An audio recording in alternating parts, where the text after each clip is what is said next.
وهو الذي جعل لكم النجوم لتهتدوا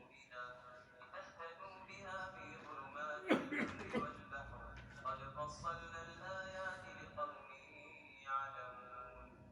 اور وہی تو ہے جس نے تمہارے لیے ستارے بنائے تاکہ جنگلوں اور دریاؤں کے اندھیروں میں مجھ سے رستے معلوم کرو۔ عقل والوں کے لیے ہم نے اپنی آیتیں کھول کھول کر بیان کر دی ہیں۔ وهو الذي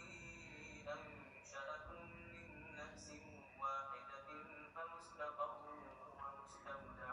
قد فصلنا الآيات لقوم يفقهون۔ اور وہی تو ہے جس نے تم کو ایک شخص سے پیدا کیا پھر تمہارے لیے ایک ٹھہرنے کی جگہ ہے اور ایک سکوت ہونے۔ سمجھنے والوں کے لیے ہم نے اپنی آیتیں کھول کھول کر بیان کر دی ہیں۔ وهو الذي أنزل من السماء ماء فأخرجنا به نبات كل شيء فأخرجنا منه خضرا نخرج منه حبا متراكبا ومن النخل من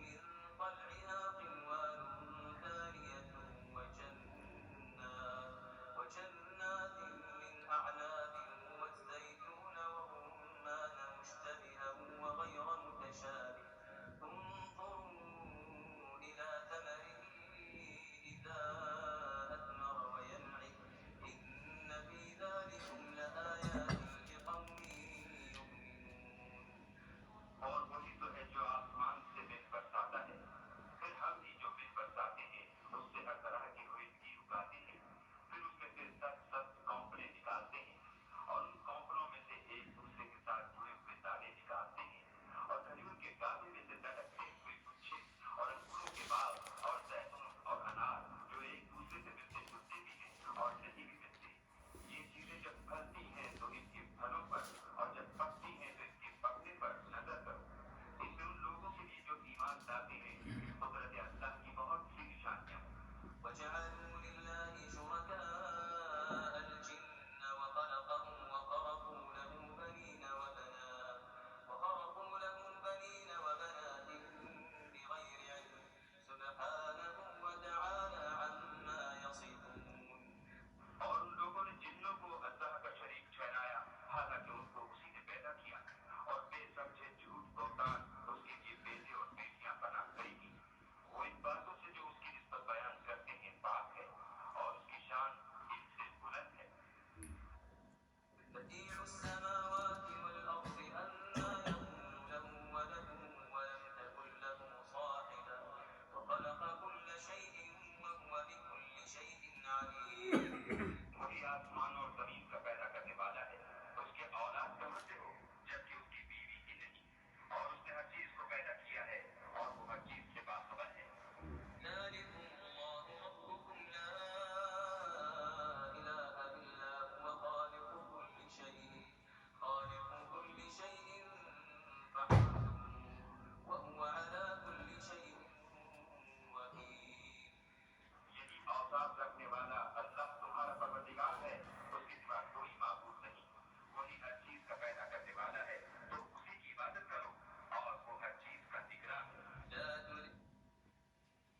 یہ ساری جو ہیں وہ یہی مختلف آیات جو ہیں وہ بیان کی جا رہی ہیں جو ہماری زیر بحث موجود تھی۔ یہ آیت تھی ان فی خلق السماوات والارض واختلاف اللیل والنہار، تو یہ اسی سے منسلک جو ہیں یہ آیات قرآن کے اندر بہت ساری جگہوں پر ہیں۔ میں نے کوشش اکٹھی کی، یہ سورۃ الانعام کے بعد پھر سورۃ یونس میں آ جاتی ہیں اور بھی، تو اگر ان کو سرچ کریں تو اب تو یہ آسان ہے، یہ جو تفہیم القرآن کا جو ایپ ڈاؤن لوڈ کیا ہوا ہے ہم نے، اس سے آسان ہو گیا وہ جو ہے وہ سرچ کرنا۔ تو وہ ساری کچھ سورۃ یونس کی بھی میں نے اکٹھی کی، وہ ابھی میں نے اپنے پاس یہ جو ایک جگہ سیو بھی کر لی تھی، آگے مزید آگے میں چل رہا تھا، تو یہ ساری جگہوں پر یہی ہے۔ تو جس طرح یہاں پر بات کی گئی کہ جو ان سے سبق لینے والے لوگ ہیں، یہاں پر بات کی گئی لقوم یعقلون، یعنی جو عقل والے لوگ ہیں ان کے اندر ان سب چیزوں کے لیے نشانیاں موجود ہیں اگر وہ اس سے سبق لیں۔ ایک ہمیں واقعہ جو ہے وہ ملتا ہے کہ جب مکہ فتح ہوا تو جو اکرمہ بن ابو جہل تھے، ابو جہل کے بیٹے، تو وہ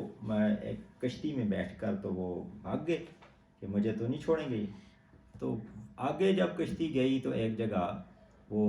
طوفان میں پھنس گئی، اور وہ جو سارے مشرکین تھے باقی بھی، تو وہ پہلے اپنے بتوں کو پکارنے لگے، جا آخر میں دیکھا کہ یہ تو کام نہیں ہو رہا، تو پھر انہوں نے کہا کہ جب اللہ کو پکارو،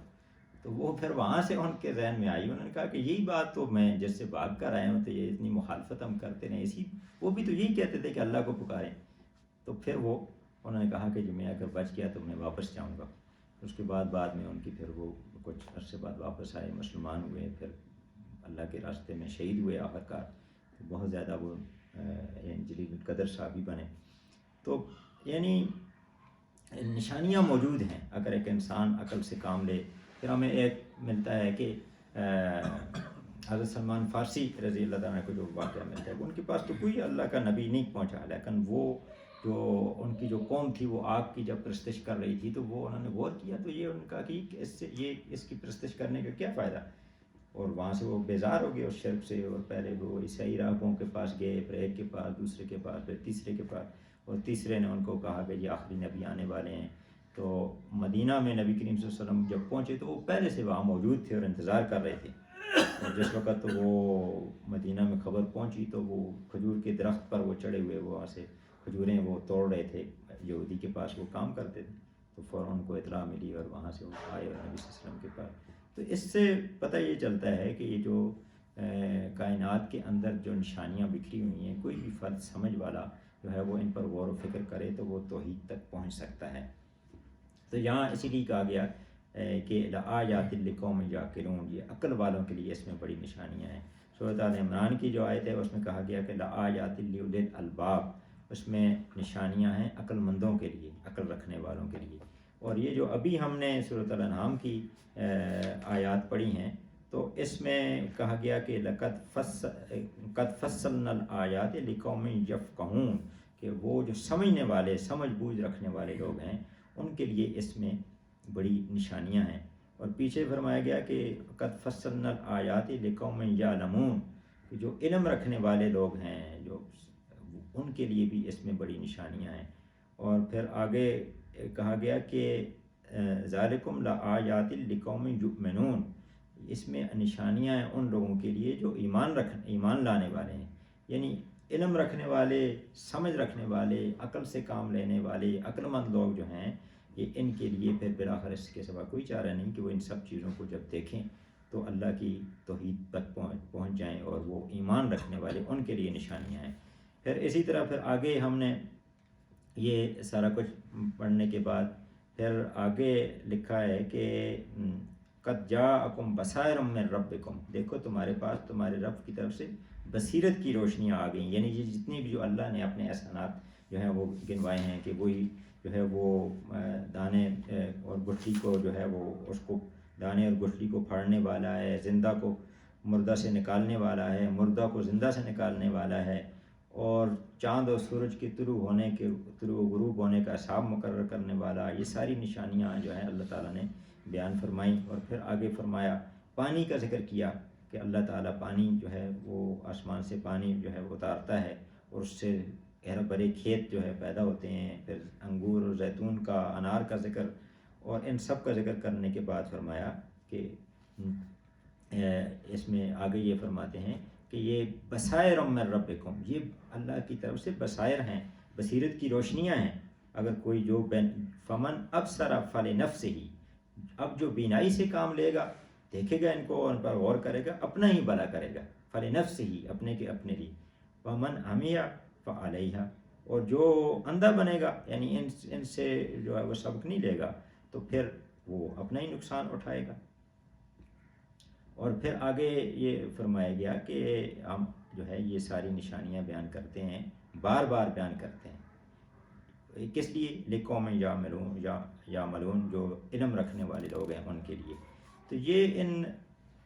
نشانیوں پر جو ہے اگر ہم غور کریں تو اللہ کی وحدانیت تک پہنچ سکتے ہیں۔ اور آج ہم انہی آیات پر میرا خیال ہے اکتفا کرتے ہیں کہ وَإِلَٰهُكُمْ إِلَٰهٌ وَاحِدٌ، لا الہ الا هو الرحمن الرحیم ان فی خلق السماوات والارض واختلاف اللیل والنہار والفلک التي تجری فی البحر بما ينفع. تو یہ اسی پر کرتے ہیں. اس کے ساتھ اگر یہ خطبات کا بھی چونکہ ہم نے ذکر کیا ہوا تھا کہ اس کا بھی مطالعہ کریں گے، تو اس میں یہ ہے کہ اسی پر بحث کی گئی ہے کہ لا الہ الا اللہ یعنی اللہ کی وحدانیت کے منافی جو ہیں کون سے الہ ہیں جو عام طور پر معاشرے کے اندر پائے جاتے ہیں. تو ایک تو وہ کہتے ہیں کہ نفس کی بندگی. ایک آیت کا حوالہ دیا گیا ہے سورۃ الفرقان کی، ارأیت من اتخذ الہہ ہواہ، کہ آپ نے اس فرد کو دیکھا کہ جس نے اپنی خواہش کو اپنے نفس کی جو خواہش ہے اس کو اپنا الہ بنا لیا. تو اللہ کی جو الہ ہونے سے جو انکار کا ایک راستہ تو نفس کی بندگی آ جاتا ہے. ایک وہ کہتے ہیں کہ باپ دادا کی اندھی پیروی، کہ جب انہیں کہا جاتا ہے کہ اللہ کی نازل کردہ تعلیمات کی طرف آؤ تو وہ کہتے ہیں کہ ہمارا حسبنا وما وجدنا علیہ آباؤنا، تو ہم نے جو اپنے آباء و اجداد کو جس پر پایا ہمارے لیے وہی کافی ہے. اور یا پھر کسی غیر اللہ کسی دوسرے انسان کی جو ہے وہ اطاعت آدمی اختیار کر لیتا ہے. تو کسی سے بھی ڈرنا نہیں چاہیے، کسی اور کی بندگی نہیں کرنی چاہیے، کسی اور کی جو ہے وہ اطاعت نہیں کرنی چاہیے. اللہ تعالیٰ کو زندگی کے تمام اعمال میں ہم نے الہ جو ہے وہ تصور کرنا ہے. یہ نہیں ہے کہ کسی ایک معاملے میں ہم اللہ کو الہ تصور کریں اور دوسرے میں نہ کریں. بندگی کو ہم تقسیم نہیں کر سکتے. جس طرح کہا گیا نا یہ اسلام ہمارا دین ہے، سوشلزم ہماری معیشت ہے. تو یہ اصل میں بندگی کو تقسیم کر دیا گیا کہ اسلام تو دین ہے لیکن معیشت کے معاملے میں ہم کسی اور کے جو سوشلزم جو ہے وہ مارکس نے جو نظام دیا ہم اس کو اپنائیں گے. جمہوریت ہماری سیاست ہے تو اس کے سیاست کے معاملے میں ہم جمہوریت کو جو ہے وہ اپنائیں گے. تو یہ اصل میں جو ہے یہ نہیں ہے کہ اسلام اگر دین ہے تو پھر جمہوریت بھی اسی کے مطابق چلے گی، پھر معیشت بھی اسی کے مطابق چلے گی، سارے کے سارا نظام اس کے مطابق چلے گا. اللہ تعالیٰ ہمیں عمل کی توفیق عطا فرمائے. جزاک اللہ.